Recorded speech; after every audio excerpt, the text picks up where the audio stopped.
സമയത്ത് ഞാൻ ബോർഡ് മെമ്പറാണ്.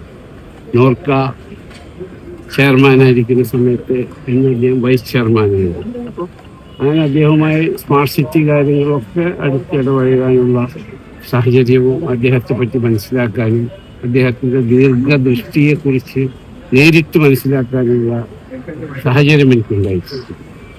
അദ്ദേഹം നഷ്ടപ്പെട്ടത് രാഷ്ട്രീയ നേതാവിനേക്കാൾ കൂടുതൽ ഒരു ഭരണാധികാരി ആയിരുന്നു അദ്ദേഹം.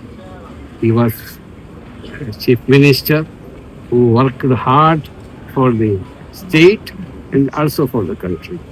പിന്നെ അദ്ദേഹം ഗൾഫ് മലയാളികളെ കുറിച്ച് അദ്ദേഹം നോർക്ക റൂട്ട്സിൻ്റെ ചെയർമാൻ ആയിരിക്കുന്ന കാലത്ത് നോർക്ക റൂട്ട്സിൻ്റെ ചെയർമാൻ ആയിരിക്കും സമയത്തും പ്രവാസികളുടെ ഏത് കാര്യങ്ങൾ വന്നാലും അദ്ദേഹം ഉടനെ തീരുമാനമെടുക്കുന്നതിന് ഗൾഫിൽ വന്നിട്ടും ഞാൻ അദ്ദേഹവുമായി പല സ്ഥലങ്ങളിലും പോവുകയും ഭരണകർത്താക്കളുമായി സംസാരിക്കുകയും അപ്പോഴൊക്കെ അദ്ദേഹം പറയുന്നത് പ്രവാസികളുടെ കാര്യങ്ങൾ. അപ്പോൾ അതുകൊണ്ടാണ് പ്രത്യേകിച്ച് ഞാൻ ഇവിടെ വരാനും അദ്ദേഹത്തിൻ്റെ ഡെഡ് ബോഡി കാണുകയും